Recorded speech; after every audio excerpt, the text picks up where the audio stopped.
नमस्कार मुलांनो. मुलांनो, आज मी तुम्हाला माणसापेक्षा एक वेगवान असं यंत्र दाखवणार आहे. बघायला आवडेल का रे तुम्हाला? सर्वांना बघायला आवडेल का रे?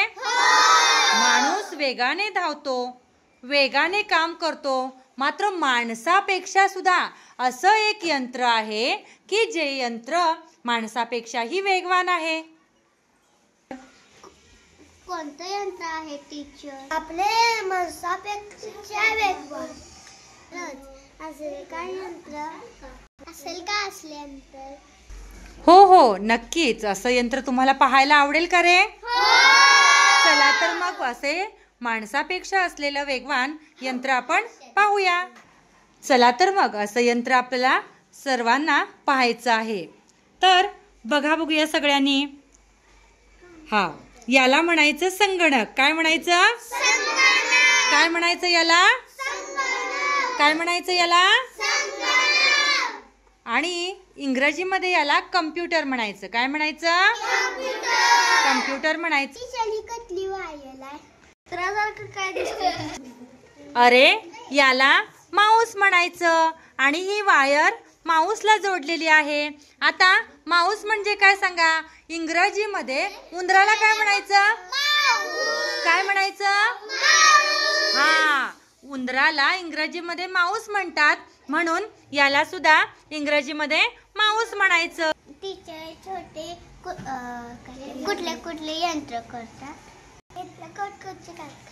टीचर हे छोटे यंत्र कुठलं काम करतात? अरे थांबा, सांगते सर्वांना.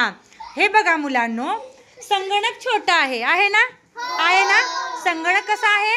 छोटा आहे. मग परंतु याची कामे खूप मोठी आहेत. कामं हे खूप करतं.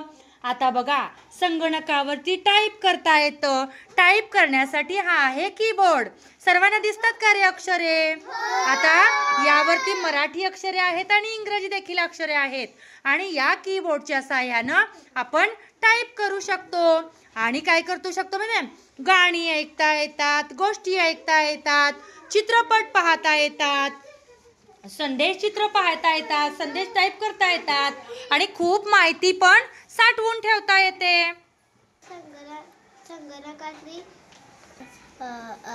पुस्तक परत टीचर पुस्तकातले धडे संगणकावर पाहता येतात का?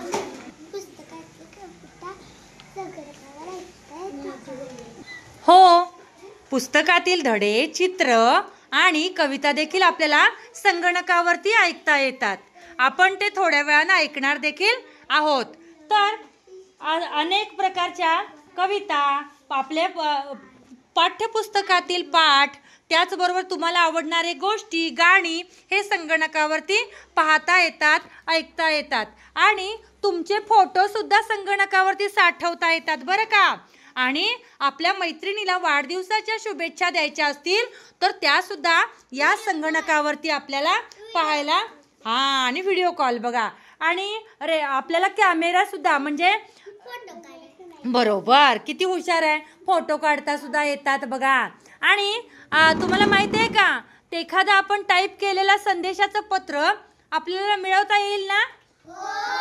ते संदेशाचं पत्र आपल्याला या प्रिंटरद्वारे मिळतं. कशाद्वारे मिळतं? हा आहे आपल्या प्रिंटर. तर याला म्हणायचं प्रिंटर. आता संगणकाचे काही भाग मी तुम्हाला नावं सांगते, माझ्यासोबत म्हणायचंय. म्हणा. Keyboard, keyboard, keyboard, wire, mouse, monitor, मॉनिटरची स्क्रीन, बटन्स, सीपीयू, प्रिंटर. आता ही संगणकाची वेगवेगळी काय आहेत? नावे आहे, संगणकाचे भाग आहेत. आता आपण संगणक काय केलेला आहे? सुरू केलेला आहे. तर आपण थोड्या वेळाने ही कविता ऐकणार आहोत.